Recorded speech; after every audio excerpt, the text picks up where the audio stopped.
I want everyone to be very careful to not make this a problem of Jewish people. Rather, this is one group of extremists, genocidal, racist, apartheid-driven extremists called the Zionists. It is about them. They are the ones who are doing these crimes. They are the ones who are dropping these bombs on children.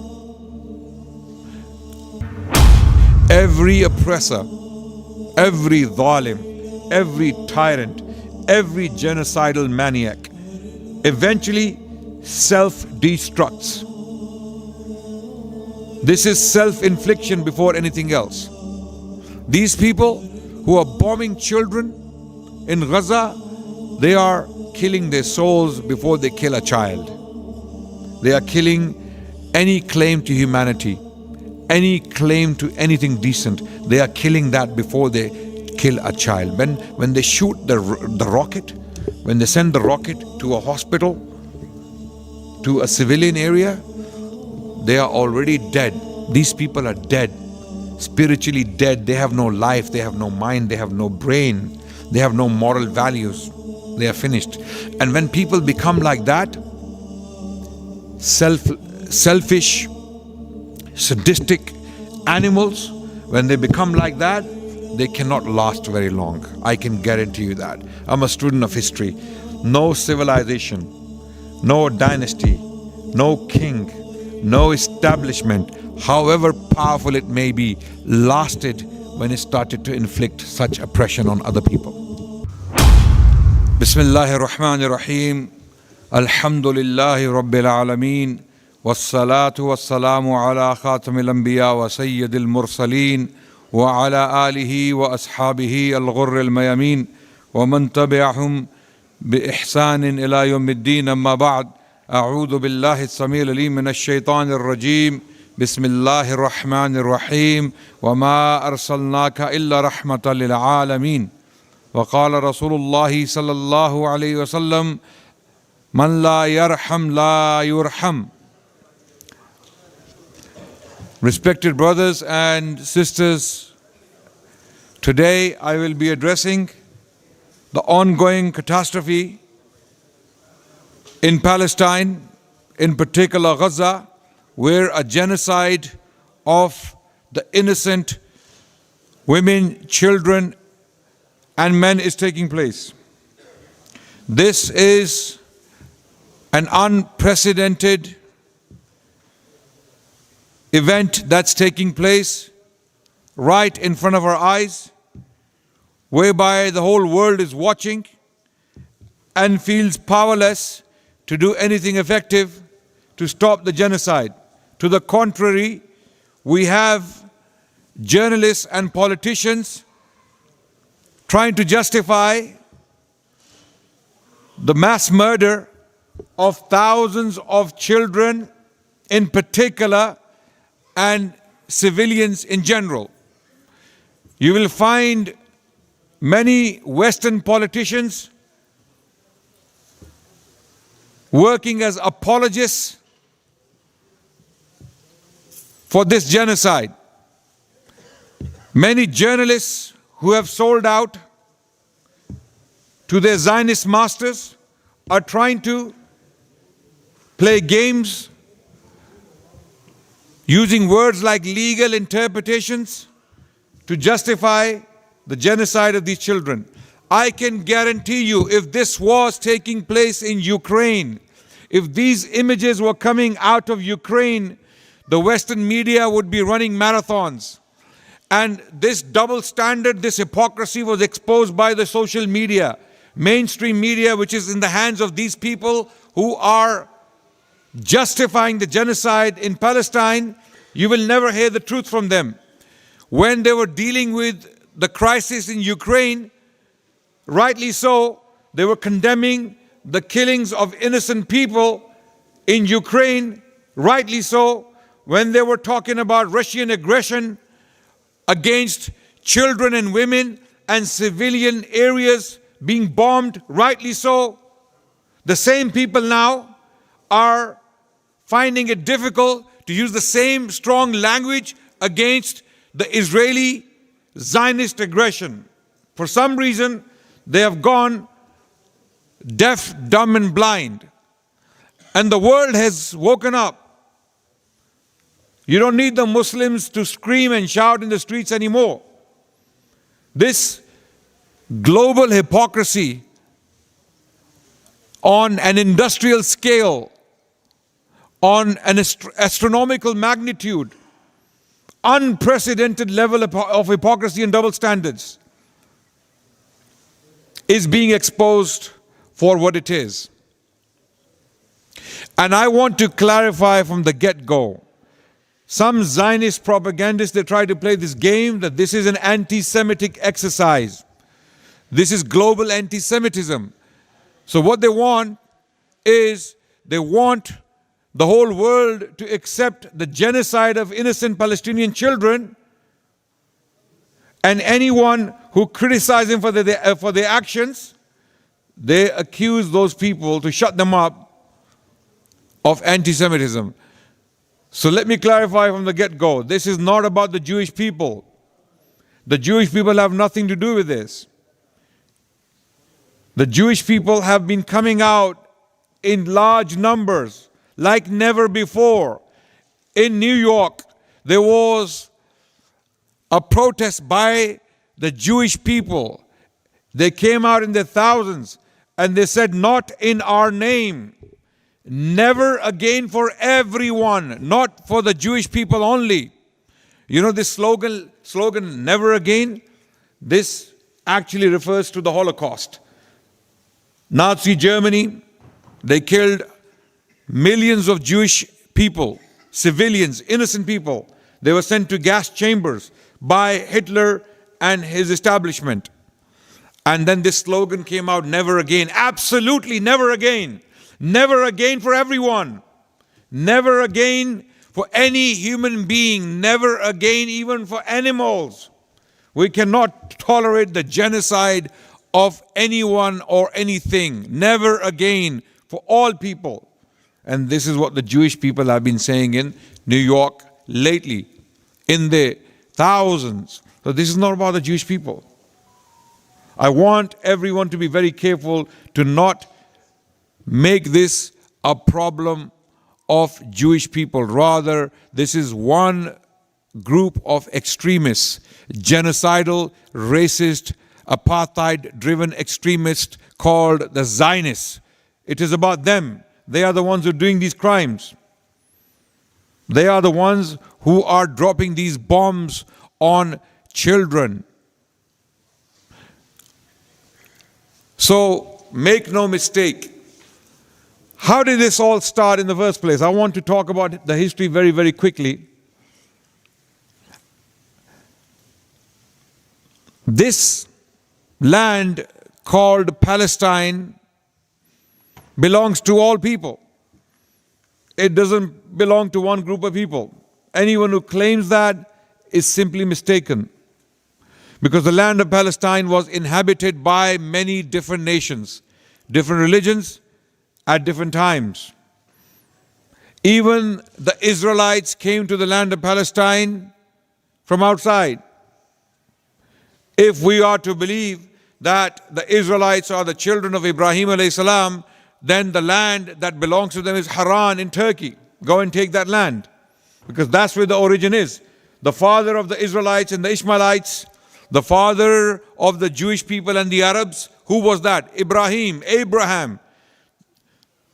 The Israelites and the Arabs, they trace their lineage back to a man called Abraham, Ibrahim alayhi salam. Where was he born? According to most reports, he was born in current-day Turkey, in a city called Haran. And he was active in Mesopotamia as a young man when he started to preach the religion of monotheism, or what we call Islam today, alhamdulillah. So, if any claim is to be laid upon a land, then it should be that part of Turkey. It belongs to both the Arabs and the Israelites, because they are the children of Ibrahim. It doesn't make sense. If The Arabs turned up today in Haran or in Turkey, in that territory, and said, this land belongs to us because it belonged to our father. Our father came from here. They have a right to say that, right? But it wouldn't make sense. Those people would say, okay, yeah, that's true. That's nearly 3,000 years ago. He was here, but he moved away, right? So when people claim that this land only belongs to one group of people, this is gross error. This is anachronism. This is a mistake, to put it politely. Okay? And amazingly, a lot of these people who are claiming this, using this idea that this land was promised to the Israelites, okay, they don't even believe in God. I'm not talking about the Jewish people, I'm talking about the Zionists. Many of them are disbelievers. They don't even believe in God. They don't believe in God. Many of these Zionist IDF soldiers and generals and colonels and Israeli politicians, they are atheists. They don't believe in God. They don't believe in God, but they believe in His promise. When you ask them, why do you occupy this land? They say, this land belongs to us because God promised it. Do you believe in God? No, we don't. It's ironic. Okay?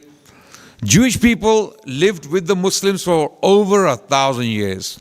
Muslims protected the Jewish people from extinction. I will come to address that very, very quickly in due course. So, the Israelites came to the land of Palestine after Moses. Moses has liberated them from the tyranny of Pharaoh. And this is historically attested, by the way. This cannot be contested. So, the people of Israel, or the tribes of Israel, 12 sons of Jacob, Yaqub alayhi salam, who was also called Israel. Okay? And the word Ismail and Israel has similarity, right?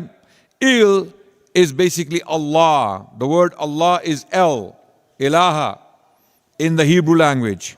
Okay, Elohim, Il, El, Ilahi, Allah. The root word is exactly the same. Ismail means God hears, God listens. Okay? So, Ismail was a brother, half brother of Ishaq. Ishaq alayhi salam had a son called Jacob. Yaqub, also called Israel. He had 12 sons. Their children lived in Egypt, and they were brutalized by the family of the Pharaohs, or this dynasty called the Pharaohs, for centuries. So then comes this prophet called Musa alayhi salam, also known as Moshe. He liberates them. He brings them towards Palestine, and then after he dies, the Israelites take the land of Palestine, and to be precise, when Dawood alayhi salam, King David, is in power, he takes the city of Jerusalem. And then this piece of land, 35 odd acres of land called the Temple Mount, is chosen as the sacred space to build the temple. Sulaiman alayhi salam, the son of Dawood alayhi salam, he builds the first temple, which is called Masjid al-Aqsa, mentioned in the Quran specifically as one of the holiest sites of Islam. Islam honored this place. Islam protected this place. Islam revived this place. Muslims came and gave the honor to this holy site, this holy sanctuary, the honor it deserved, as we will see. So Sulaiman alayhi salam, he decides to build this temple. The original people of this land were called the Canaanites, or Canaan. And they were driven out, or they were conquered by the Israelites. In particular, Dawood alayhi salam, King David, he took the city of Jerusalem. And Jerusalem is an ancient name of this city. You can find this name mentioned in ancient sources. So, after Dawood alayhi salam consolidates his power, his son comes to power, also a prophet of Islam, Sulaiman alayhi salam, or a biblical prophet also, an Israelite prophet. He builds the first house of Allah to worship. dedicated to worship of Allah, one God. And this is the place we call Masjid al-Aqsa. Long story short, after the death of Sulaiman alayhi salam, the Israelites split into two states, the northern state of Israel and the southern state of Judea, with its capital as Jerusalem. The northern state, called the state of Israel, had its capital called Samaria or Samaria. Okay? And then another dynasty, another civilization called the Assyrians, they attack the northern state and they take 10 Israelite tribes into exile, never to be found again. Never. They disappear from history. And then what is left of the Israelites is two tribes, the Benjamites and the Levites. They are ruling from Judea, this place called Judea, with this capital, Jerusalem.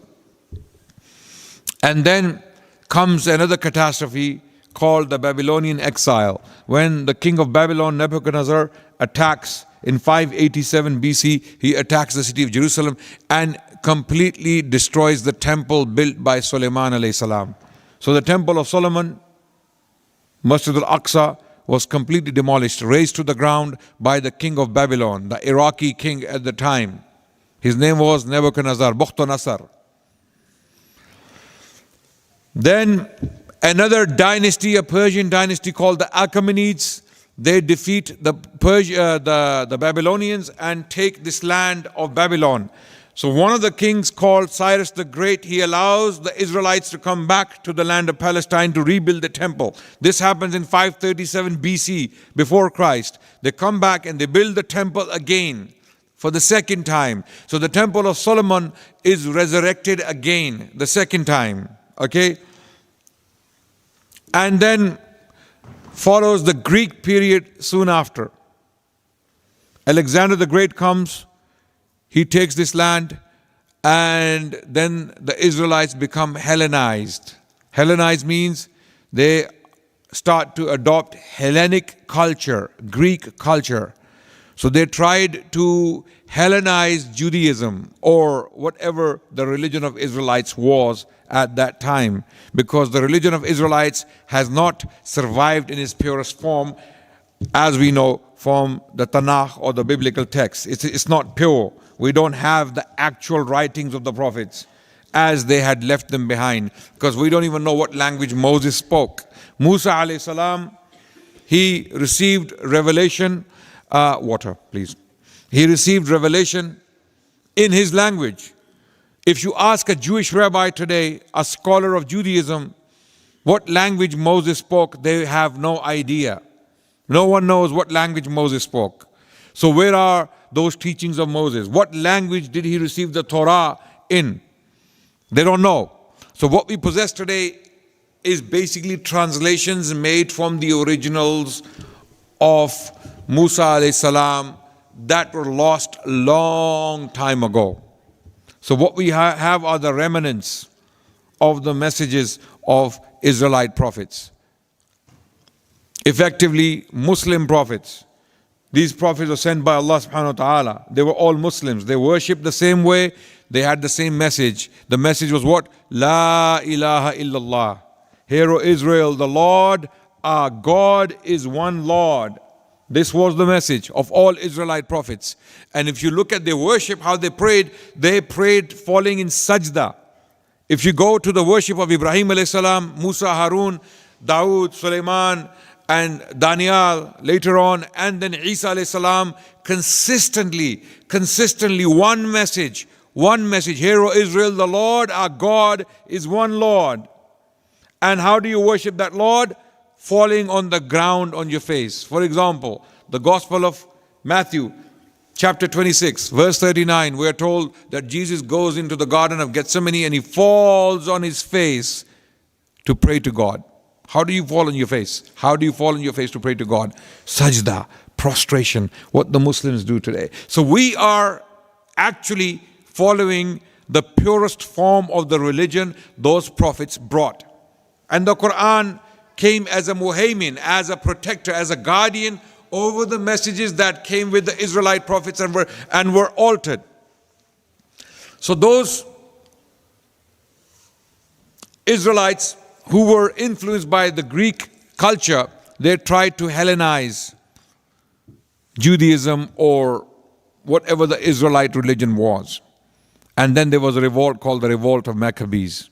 Some traditionalists, some people who wanted to hold on to the Israelite tradition, they revolted and then they came to power. They ruled. Then soon after came the Romans, and Romans started to rule this province called Judea. Up to this point, the Israelites are still there. Okay, the Israelites are still there in the land of Palestine, in the city of Jerusalem. Okay. Then came the grand catastrophe. As a result of the rejection of true prophets of Allah. Isa alayhi salam, Jesus came, and the Israelites, most of them disbelieved in him. They rejected him, and many Israelites followed him. He had many followers, many believers. In fact, the earliest Christians in the land of Palestine were Israelites. They were Israelites. Okay? And they are mentioned as Ebionites. In Christian histories, they are called Ebionites. These were Muslims. These people believed in Isa alayhi salam and his message. They did not reject him. While others, the temple authorities, the munafiqeen who were in the temple at the time, okay, two groups in particular, the Sadducees and the Pharisees, they rejected Isa alayhi salam and his message. And the Quran alludes to this point. The Quran actually mentions this indirectly. أعوذ بالله من الشيطان الرجيم بسم الله الرحمن الرحيم لعن الذين كفروا من بني إسرائيل على لسان داود وعيسى ابن مريم. That the disbelievers from the Israelites were cursed by Dawood alayhi salam and Isa alayhi salam. They were cursed.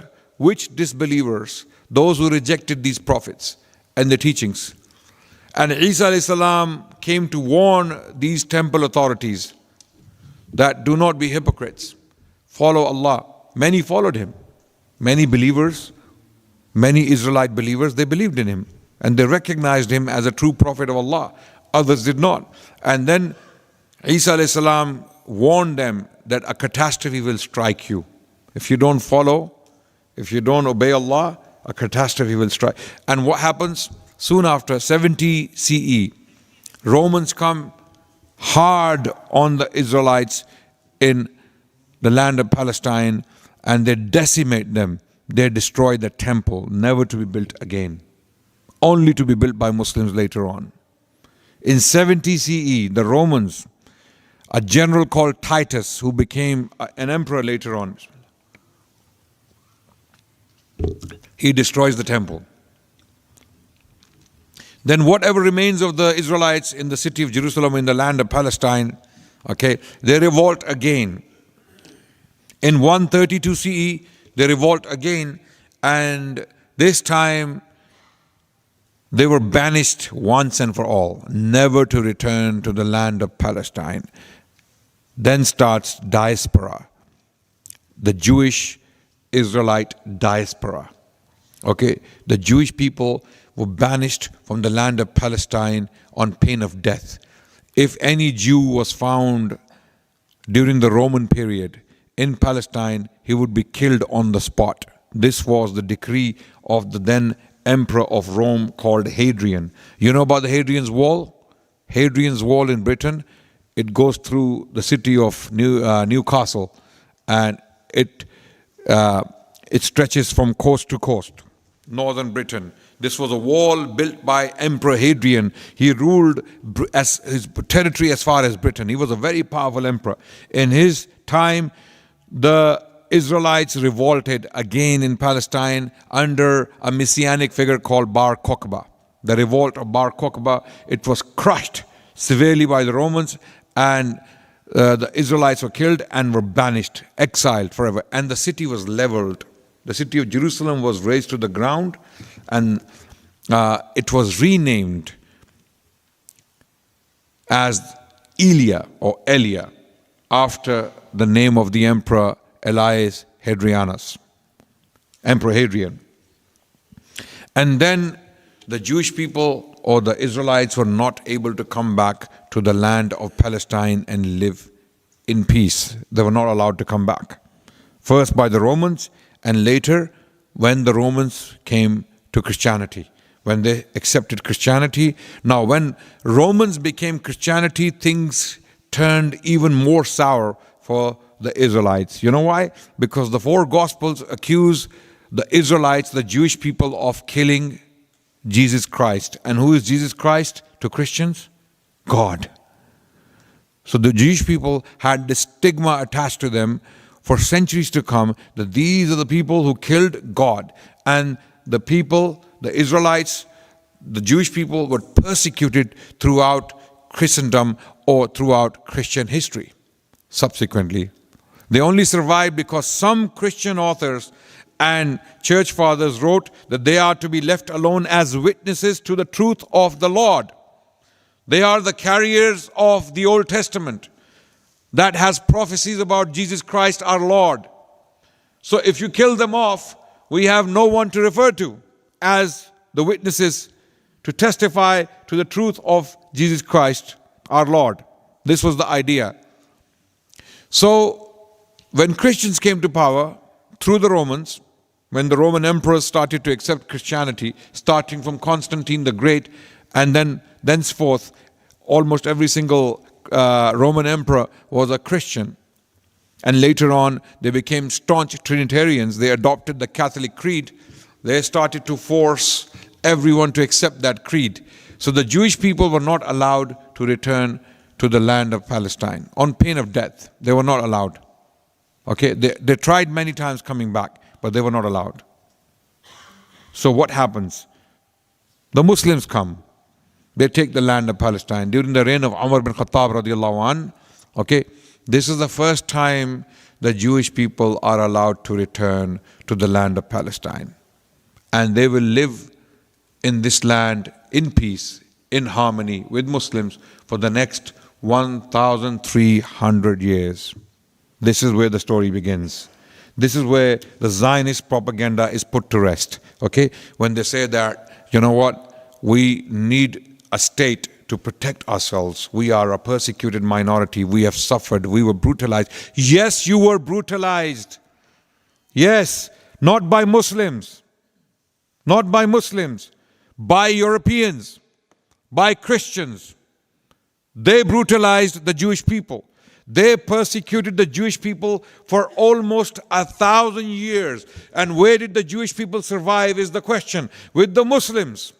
Even the Muslims don't know this today because we don't read our history. The best, the most learned, the most sophisticated Jewish communities in the world lived under the protection of Islam throughout Muslim domain. From Spain to China, Muslims ruled land between China and Spain. And Muslims dominated the world politically for more than 1,000 years. This was the most powerful civilization in the world. And where did the Jewish people go? Jewish historians themselves, they confirm. Before Zionism, even before Zionism was born, there were Jewish historians writing on this. In the 19th century, there were Jewish historians writing on this. Before Zionism was formalized, that the golden age of the Jewish people was under Islam. In particular in Al-Andalus, in Spain, in Muslim Spain. For 300 years, the best Jewish scholars, Jewish poets, Jewish philosophers, Jewish theologians, Jewish politicians, Jewish prime ministers were born in Islamic Spain. The most powerful Muslim king in the history of Islamic Spain was a man called Abdurrahman III, who announced his caliphate in Spain from Córdoba, from the city of Córdoba, in 929 CE. And he was the most powerful king not only in Europe, but potentially, possibly in the world at that time.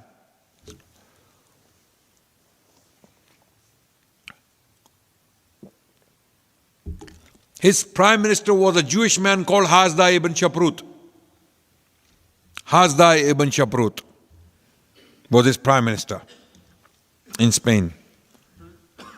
And so powerful was he that he was helping the Jewish communities all over the world. He was using his influence as the prime minister of the most powerful king in Western Europe at the time, Muslim king, a caliph. He was the prime minister to caliph. Okay? So this propaganda, Zionist propaganda, that Muslims somehow, the Arabs, are anti-Jewish or anti-Semitic, is a lie.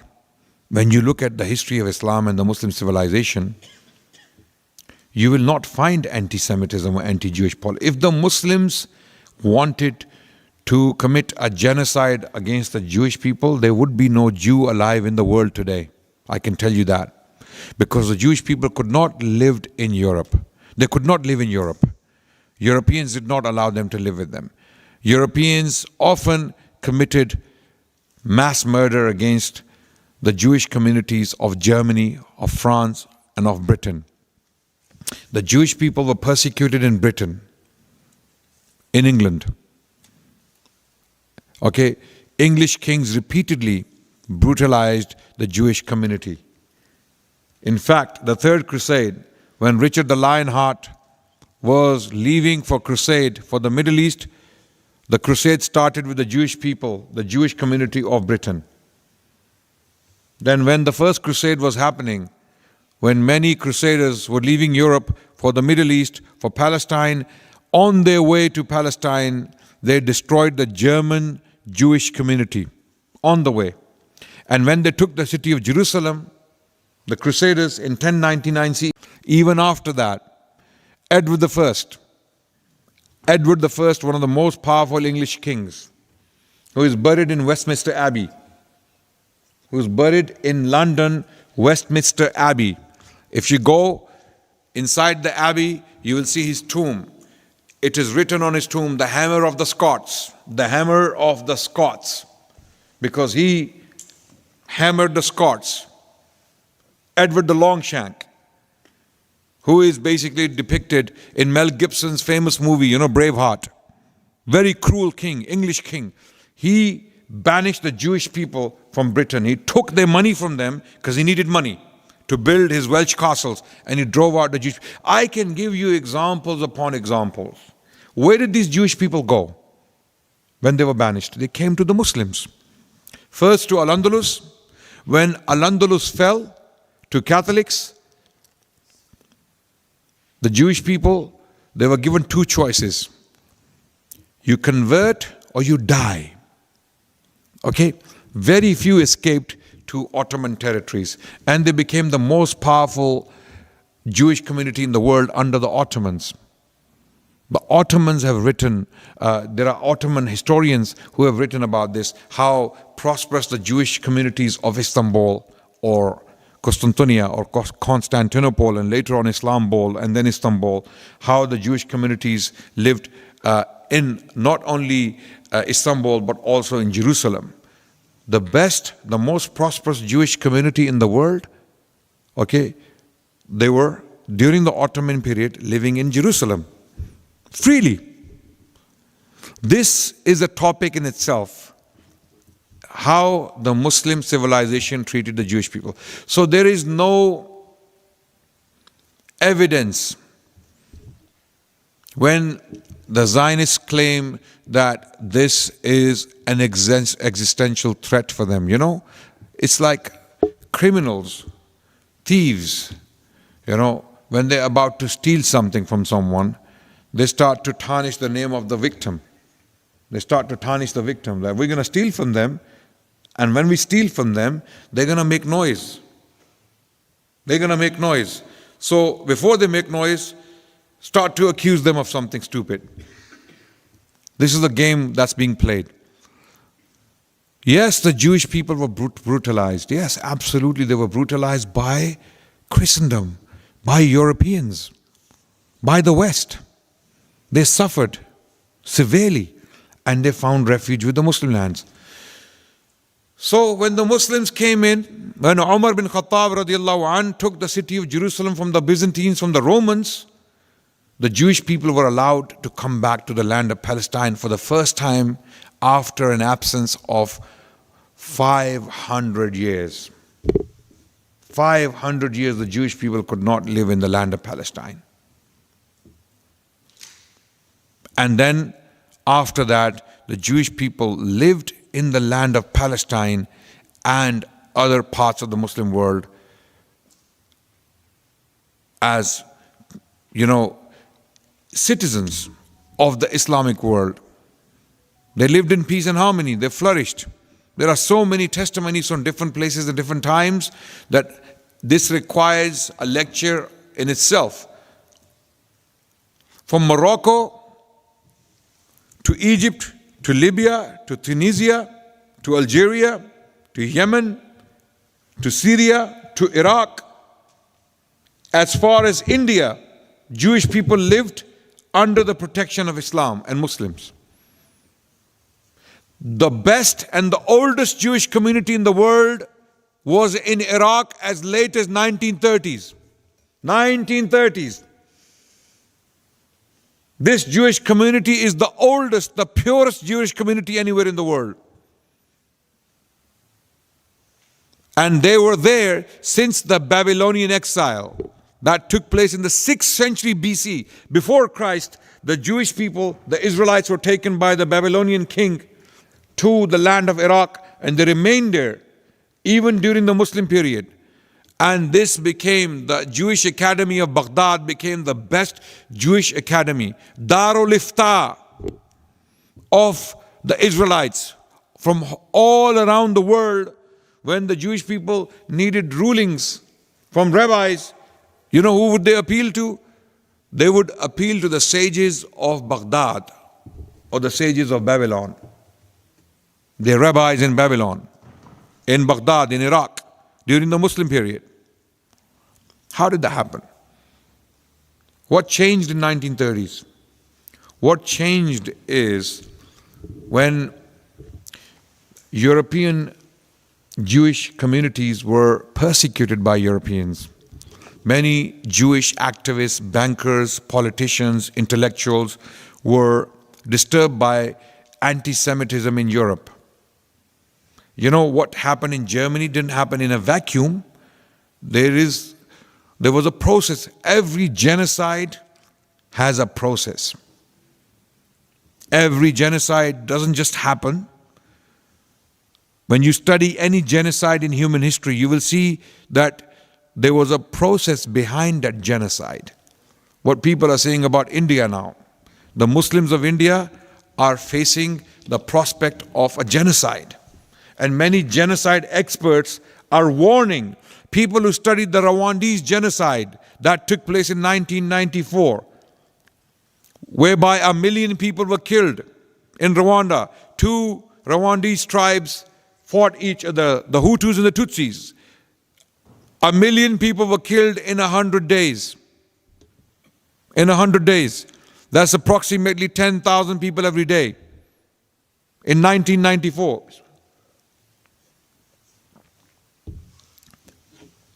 And when people studied that phenomenon, experts on genocides, they say, no, this didn't just happen. People didn't wake up one day and say, okay, let's kill each other. No.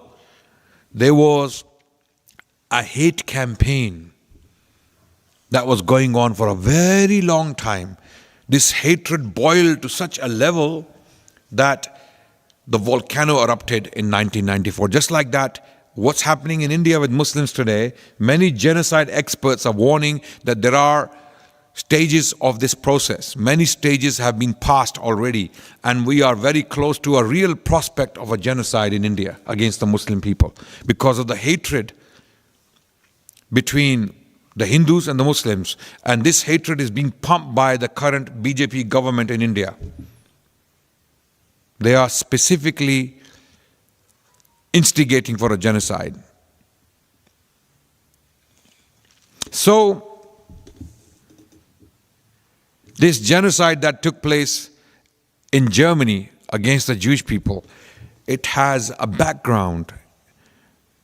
It has European anti-Semitism, anti-Jewish sentiment behind it. And many Jewish intellectuals in the 19th century had realized it. One of them was an Austro-Hungarian journalist called Theodor Herzl. Theodor Herzl had realized that there is a lot of hatred against the Jewish people. And the solution is a state for the Jewish people that can protect the Jewish people. So he wrote a book titled The Jewish State. And then a conference was held in Geneva, in Switzerland. I don't know if it was in Geneva, in Switzerland. The first Zionist Congress or conference in 1897, whereby many like-minded people came together and they decided that they need a state of their own. And they all agreed upon this idea of Zionism. Then was born this ideology called Zionism. Zion means Palestine. And the idea was to go back to the land of Palestine and take it. By hook or by crook, take the land. Even though many of these Jewish intellectuals, some of whom were actually atheists, they didn't believe in Judaism as an ideology, but they had this idea that we are ethnically Jewish, we are the same people. We can't get rid of our ethnicity. We can't get rid of our blood, our DNA. Therefore, we are Jewish by that virtue, because we come from that origin. They didn't actually believe in the religion. Many of them were atheists or agnostics. Are you with me so far? Yes? Right? So, many of them were disturbed by this anti-Jewish sentiment, blowing through Europe. Just like there is Islamophobia, deliberately pumped Islamophobia. Similarly, we had anti-Semitism in Europe going on. And many of them were disturbed for the right reasons. So what do we do? The solution was, let's take the land of Palestine from the Palestinians. At the time, Muslims. So they start to work towards acquiring that land, by hook or by crook. So Theodor Herzl himself, he went to Sultan Abdul Hamid, the then Ottoman Sultan, and he offers him to free all his debts he owes to Europeans.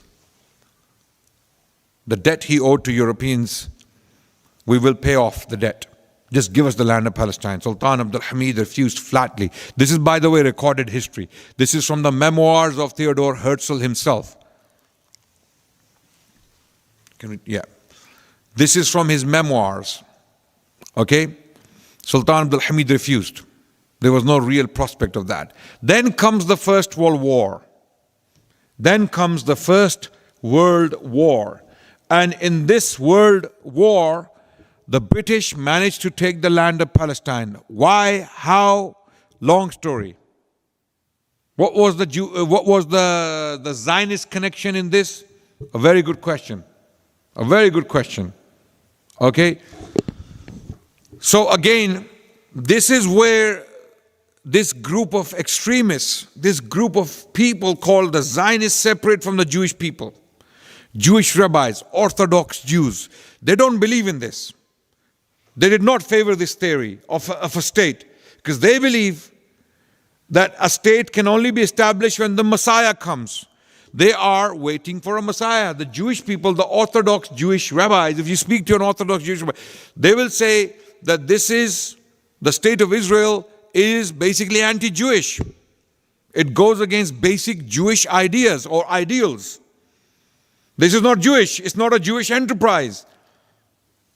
Yes, you will see many Orthodox Jews living in Israel, but they don't agree with it.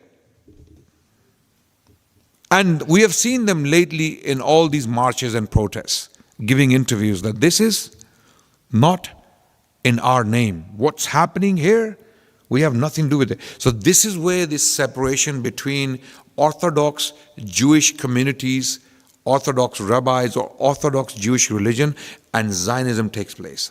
This split.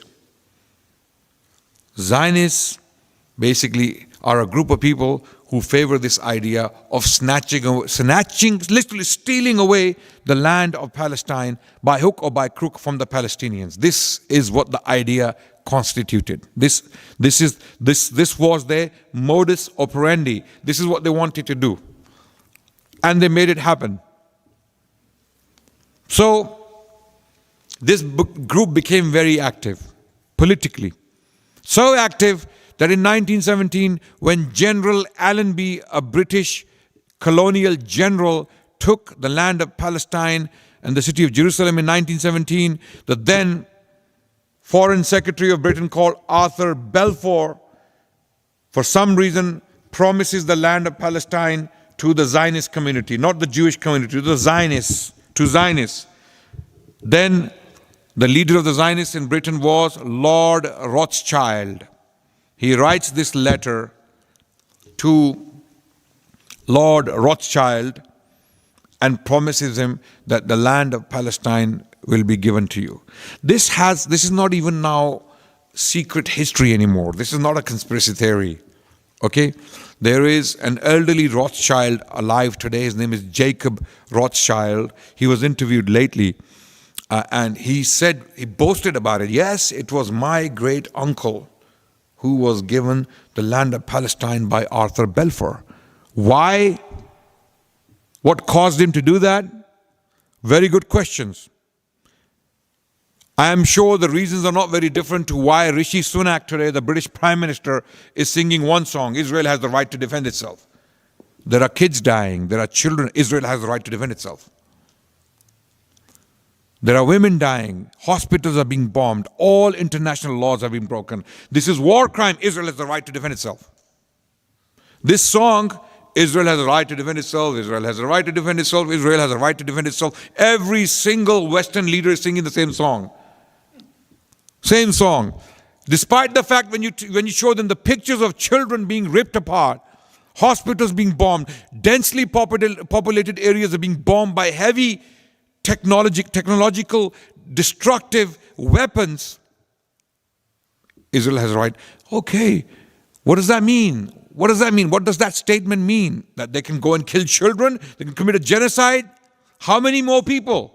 10,000 have been killed. Half of them children below the age of 10. Piles upon piles of dead bodies. And the world is watching. Their blood is water. Their blood is water. It has no value. They have been dehumanized by mainstream media. And until the Muslim world wakes up and starts talking about it, without breaking the law, without doing stupid things, without in your anger you start doing stupid. No, you have to control yourselves. This is the time to control yourselves. Remain calm and contained and do something effective about it. Talk about, educate your people. Educate your people, educate your children.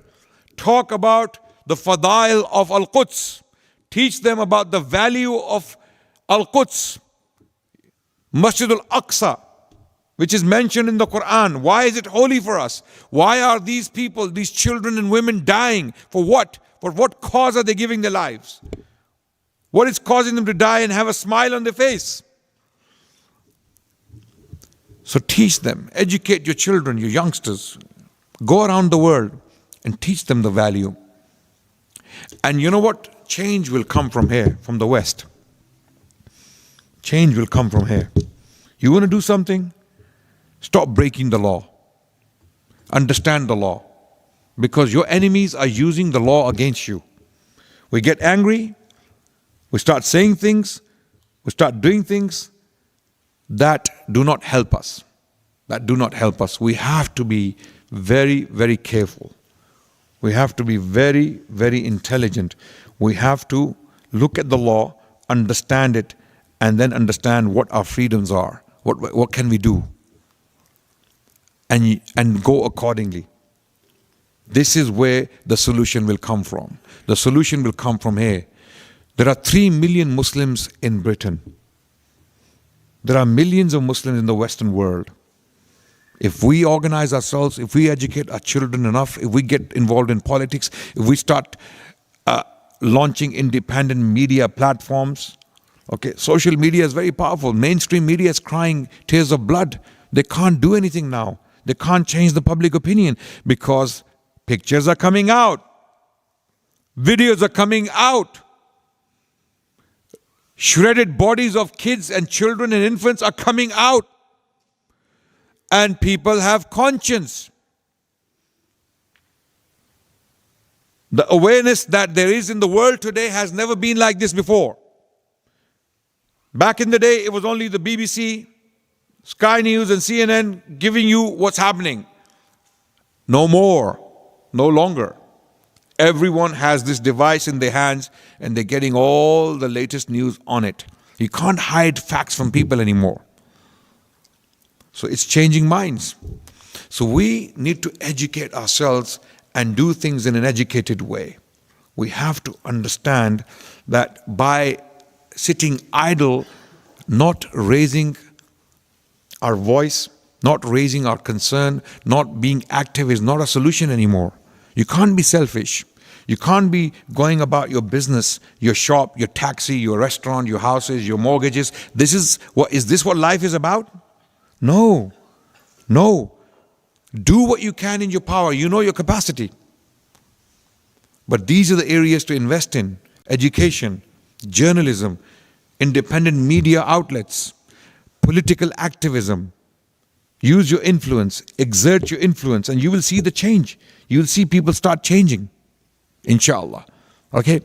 So, the bottom line is, brothers, we've talked about the past, we have talked about the present. The situation right now is that the land of Palestine was, after Balfour Declaration, what came in was the British mandate. The British took the land of Palestine directly under their control. And the Zionist extremist terrorists, they started to blow up the British personnel. This is a bunch of extremists. This is a bunch of terrorists. In fact, the first Prime Minister, David Ben-Gurion, he was part of a group that was blowing up people, innocent people. Some British colonial officers were blown up. They were killed by this movement, so that this land is handed over to the Zionist movement very, very quickly. In 1948, long story short, after the British mandate, this land was given to the Zionists. And then for some reason, the League of Nations, also known as the United Nations, gave half the land of Palestine to the Zionists without any justification. Without any justification. Without any reasons. So the Palestinians, 1 million of them were driven out of their homes on gunpoint. Ethnic cleansing took place. These Zionist extremists were going into Arab villages, burning the villages, killing people in cold blood. There were mass graves found. Mass murder took place in 1948. What is called the Nakba, the great catastrophe.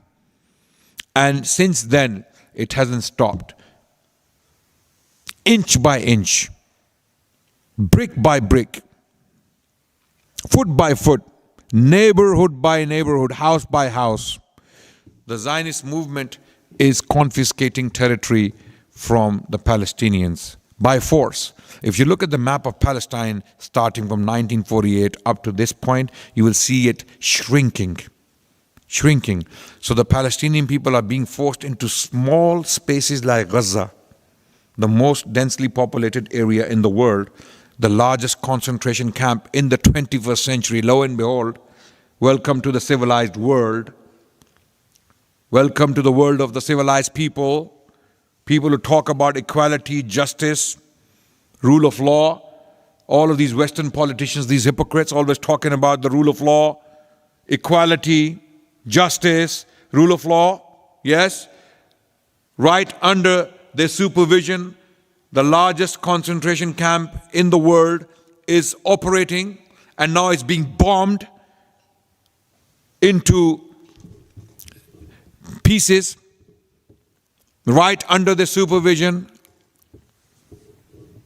Okay? So these are the last people to lecture us on being civilized. Okay, when this is the civilized world, okay, civilized world. So when they came to Ukraine, okay, same people using principles forgot those principles when it came to Palestinians. You might have seen videos flying around on social media, right? These European politicians talking about the rights of the Ukrainian people. The women and children of Ukraine are being bombed by vicious, barbaric Russia. Yes? You might have seen those videos, right? Same people, when it comes to the Palestinians, they have changed the language. Now they want to talk about interpretation of events. They want to talk about facts on the ground. We're not sure what's happening. We don't know the numbers. We don't know what's actually happening. We don't know. We don't know who to believe. For some reason, they can't believe facts. Pictures, videos coming out. They don't know. These hypocrites and liars. So, since then, 1948, and one point I want to highlight very quickly, for 1,300 years, the Jewish people lived side by side with the Muslims. Side by side with the Muslims. What happened in 1930s? All of a sudden this changes. You know why?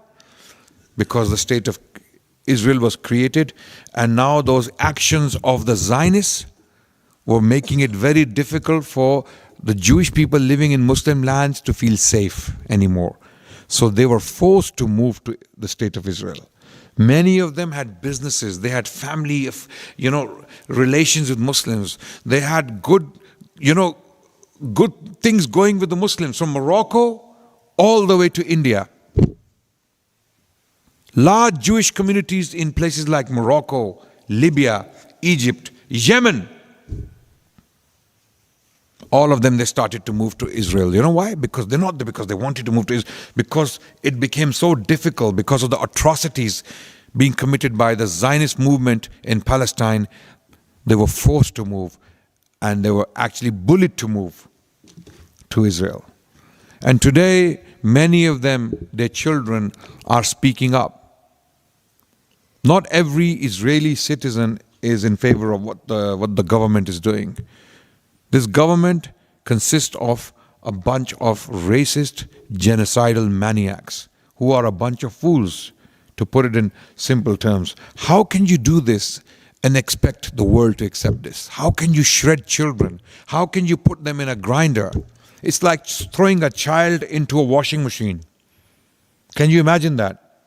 Can you imagine putting a child into a grinder? You know a grinder? What does a grinder do? It grinds, right? This is what they're doing to children. They're bombing densely populated buildings. When those buildings collapse, they collapse on top of children. We have seen children with their heads open. We have seen children with their legs missing. We have seen children with the they are in Jannah. We believe they are in paradise. You haven't done anything to them. We will see them. We will see them in the next life.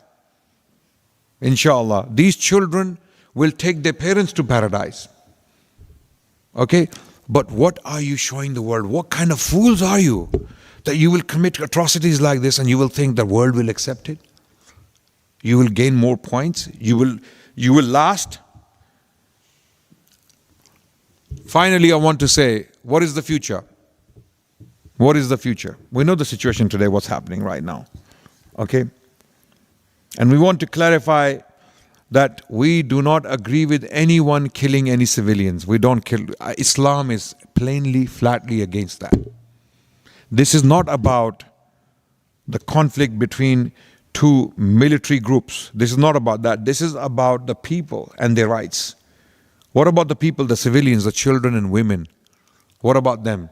What about their right to that land? Will they ever get their land back? Okay? What about apartheid against the Palestinian people? What about the systematic theft of their homes? Zionists coming from New York, Australia, Canada, occupying houses of Palestinians. What business do they have in these places? They don't even believe in God, these people. And they take a flight from Canada, Australia, and the US, or even from Britain. They go into a neighborhood with settlers and they drive out a Palestinian family and take the house. What business do you have there? What right do you have over that land? Imagine coming into a house and driving the entire family to live in the toilet and force them to drink from sewer. This is what's happening.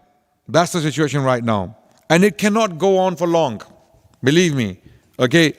This kind of oppression, history has taught me. I'm a student of history. History has taught me this kind of oppression cannot last. It will never go on forever. It will end. Okay.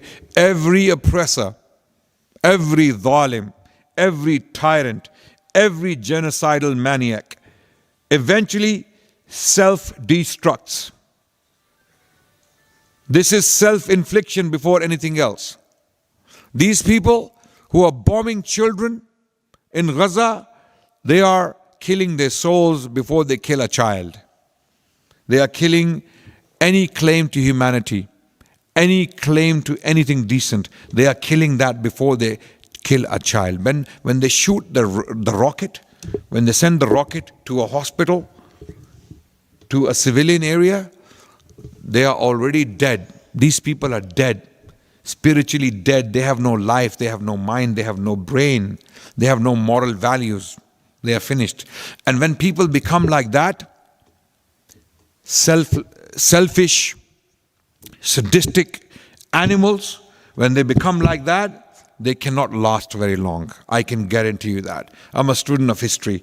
No civilization, no dynasty, no king, no establishment, however powerful it may be, lasted when it started to inflict such oppression on other people, on vulnerable, helpless people. So the good news, the future is bright. The future is bright. This is the beginning of the end. This is the beginning of the end. What they have done this time, the Israeli regime, the Zionists, what they have done this time, okay, is going to eventually cause them to fall against them. Their own people will tell them, not in our names. Enough is enough. We don't want this. We don't want this land. We don't want these homes. We don't want this. We don't want to kill people. How are you going to kill all Palestinians? Are you going to nuke them? How far are you going to go? You've killed 10,000. You want to kill another 10,000?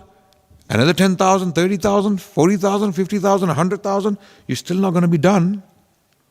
You still have nearly 2 million left. You're going to nuke them? Where are you going with this? How far are you going to go with this? These are the questions we have to ask. So, the glad tiding is that you feel angry, you feel frustrated, you want to help your brothers and sisters. Do that. Do that within the boundaries of the law. Okay, there is a lot you can do, and leave the rest to Allah subhanahu wa ta'ala. Do your best in your capacity, with your education, with your influence, okay, with your reach, wherever you can reach. Do as much as you can, without, again, to emphasize the point, breaking the law. Okay, and watch Allah do what He does. This is the beginning of the end of this tyrant, genocidal, apartheid regime. Okay? Because people like this, who have no compassion, who have no mercy, no sense of justice, no sense of value for human life, they cannot last very long. Their days are numbered. Their days are numbered. Okay? They will face Allah's justice in this world and in the hereafter. Jazakumullah khairan for listening. Thank you so much. And I will take questions, inshallah, if you have any questions. Walhamdulillahi Rabbil Alameen.